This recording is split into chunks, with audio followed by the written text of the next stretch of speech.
तो किसी मित्र ने आग्रह किया था कि पेरेंटिंग पे कुछ बोलिए। पेरेंटिंग मतलब कि माता-पिता बच्चे की देखभाल कैसे करें?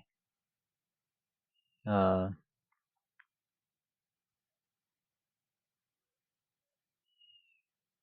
तो भई इसमें असली बात ये है कि आप जैसे हैं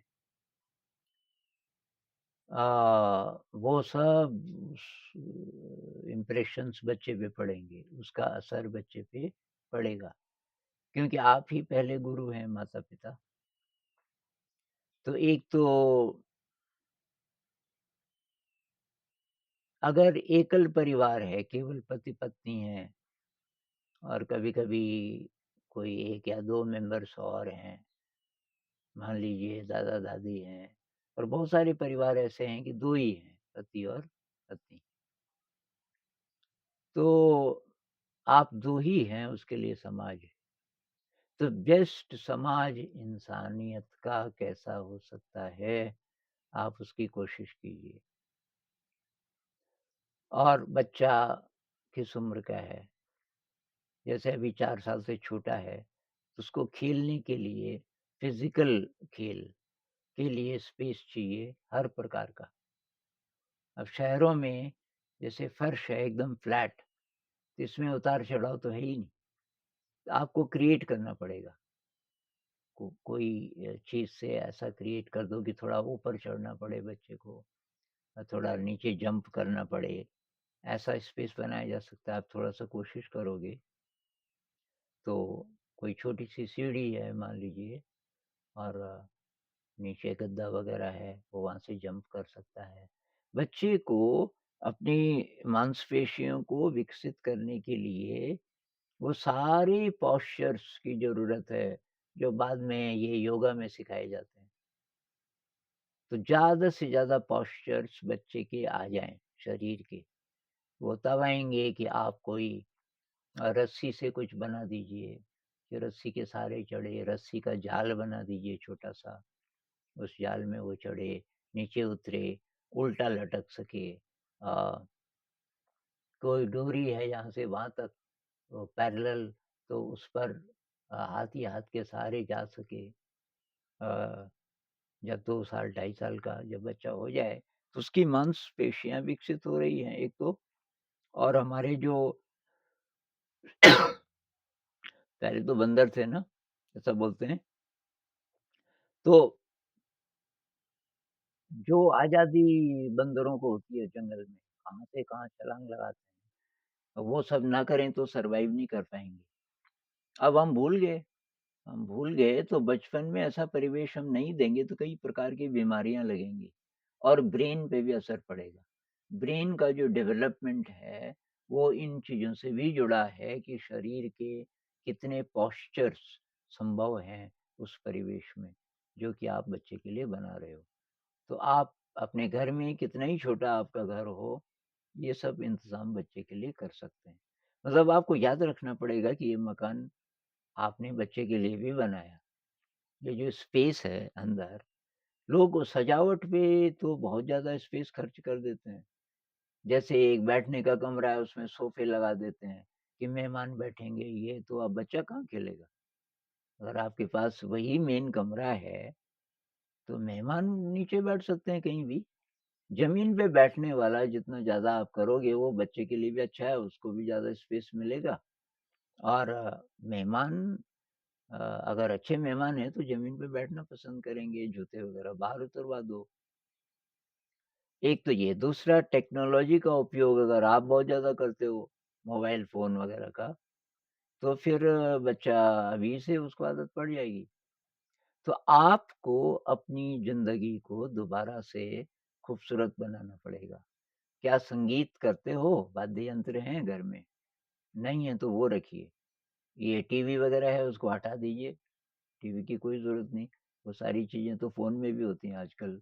न्यूज़ मत सुनिए, न्यूज़ में सब गड़बड़ ही गड़बड़ रहता है और वो बच्चा भी सुन रहा है। तो ये टेक्नोलॉजी से आप भी बचिए, बच्चे को भी बचाइए। तो कल्पना कीजिए सुबह हुई और आप सरगम की प्रैक्टिस कर रहे हो हारमोनियम पे। हारमोनियम खरीद लिया आपने क्योंकि वो सरल है, उसपे आप सा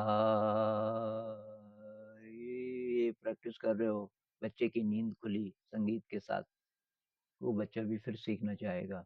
थोड़ी देर ध्यान कीजिए, बच्चे से मत बोलिए तू भी कर, बच्चा अपने आप आएगा। जैसे आपने रोटी बनानी सीखी, किसने प्रेशर डाला आप पे कि भई रोटी सीखो? आपने खुद ही सीखा होगा, क्योंकि मम्मी बना रही थी, बड़ी दीदी बना रही थी, तो घर में जो-जो काम अब थोड़ा-सा इसमें ये भी आता है कि पुरुष भी बना रहा है रोटी कि केवल महिला बना रही है। तो आपके जो बच्चे हैं अगर मान लीजिए एक लड़का है, एक लड़की है, तो लड़का पिताजी को मॉडल मानता है ज़्यादा, लड़की मम्मी को। तो अगर दोनों लोग दोनों प्रकार के काम कर रहे हैं तो ज़्यादा अच्छा रहेगा।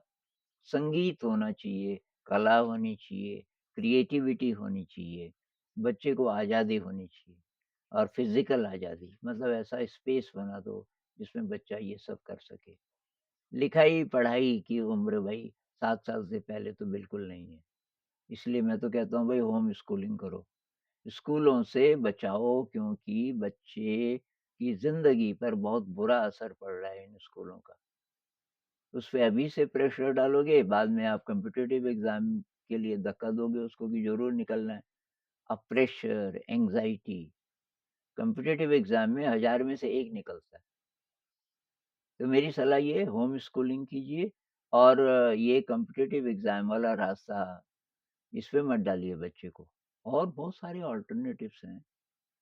मेरे लिए एक सज्जन ने बोला ऐसे बहुत सारे केसेज़ हैं पर एक इसमें आया कमेंट में कि मैंने अपनी बच्ची को घर ही पे पढ़ाया, अभी वो बहुत बढ़िया बिज़नेस कर रही है और काफ़ी सारे और लोगों की उसको मदद पड़ी, तो एक बिज़नेस चला रही है वो कहीं नहीं गई किसी स्कूल कॉलेज।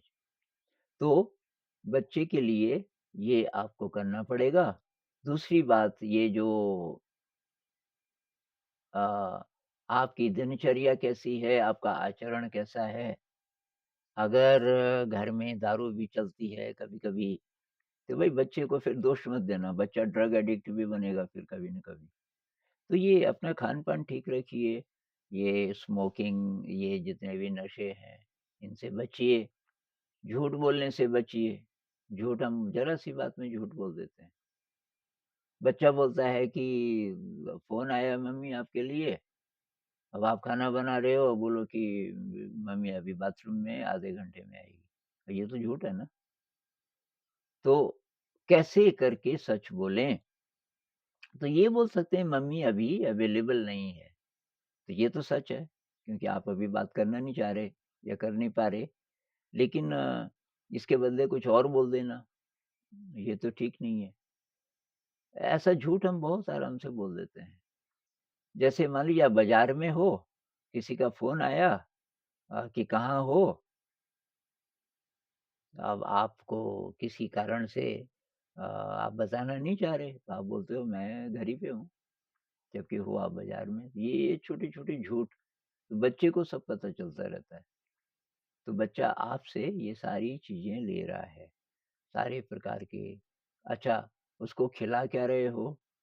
मुझे बहुत खुशी हुई हमारी एक पुरानी टीचर आई और उनका 2.5 साल का बच्चा है, तो किचन में गए वहाँ गाजर देख के वो बड़ा खुश हुआ। कहने लगा मम्मी, मम्मी गाजर। तो मैंने मम्मी की तरफ देखा, मैंने कहा ये गाजर? कि हाँ, हमने चॉकलेट दिखाया ही नहीं इसको अभी तक। हम इसको गाजर ही देते रहे बचपन से, तो अब ये चॉकलेट वग़ैरह रा सामने रख भी दो, नहीं खाता। आप जैसी आदतें डालोगे, वैसी आदत बच्चे की पड़ेगी।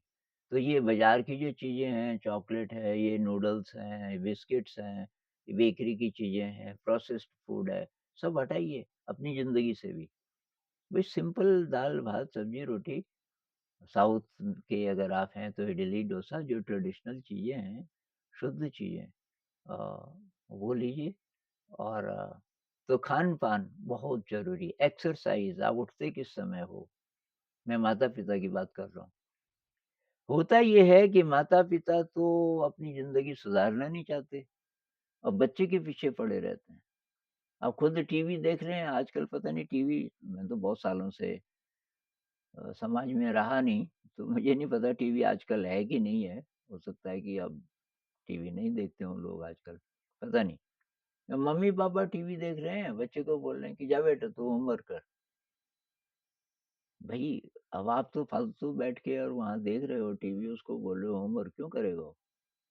एक घर में मैं गया, जब तक मम्मी-पापा सोते नहीं थे, वो ज़रा जल्दी सो जाते थे, तब तक बच्चे नाटक करते थे होमवर्क का। जैसे ही वो चले जाएँ, तो मेरी खिड़की से वो कमरा दिखता था, जिसमें बच्चे पढ़ते थे। तब वो लेट नाइट मूवी लगाते थे। उस ज़माने में आती थी, एक 9 साढ़े 9 शुरू होती थी और फिर वो 12-1 बजे तक देखते रहते थे फ़िल्म, लगभग रोज़। मम्मी-पापा को पता ही नहीं। तो तब वो झूठ बोलेंगे बच्चे, आपको धोखा देंगे, क्योंकि आपका जो आचरण है, वो ऐसा है कि आप कुछ और कर रहे हैं, उससे कुछ और चाह रहे हैं। तो ये नहीं, अच्छा रिश्ता तब बनेगा जब आप बच्चों की भी ज़रूरतें महसूस करो, बच्चों को किसी ऐसी चीज़ में मत डालो, जो कि उसके लिए ठीक नहीं है, मतलब वो चीज़ खुद मत करो। तो मॉडलिंग मॉडलिंग मतलब आप जैसे होंगे, वैसा बच्चा नकल करेगा। तो ध्यान का अभ्यास कीजिए, इसलिए नहीं कि तो बच्चा भी करेगा, अपनी ज़िंदगी को सँवारने के लिए। क्रिएटिविटी अपनाइए अपने जीवन में। अ, ये संगीत है, कला है, अ, अपना काम खुद कीजिए जहाँ तक हो सके।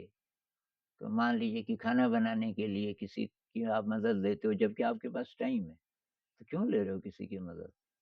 खुद बनाओ, उसमें क्रिएटिविटी है। बर्तन साफ करने के लिए किसी की ज़रूरत नहीं है, अगर आपके पास टाइम है, खुद ही साफ कर लो। कितने बर्तन होते होंगे?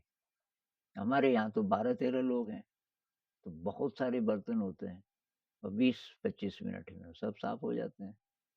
क्योंकि टीचर्स ही सब काम करते हैं। हम चाहें तो कुक रख सकते हैं, लेकिन हमने कहा कि वो फिर टीम का हिस्सा नहीं होगा उतने अच्छे तरीके से।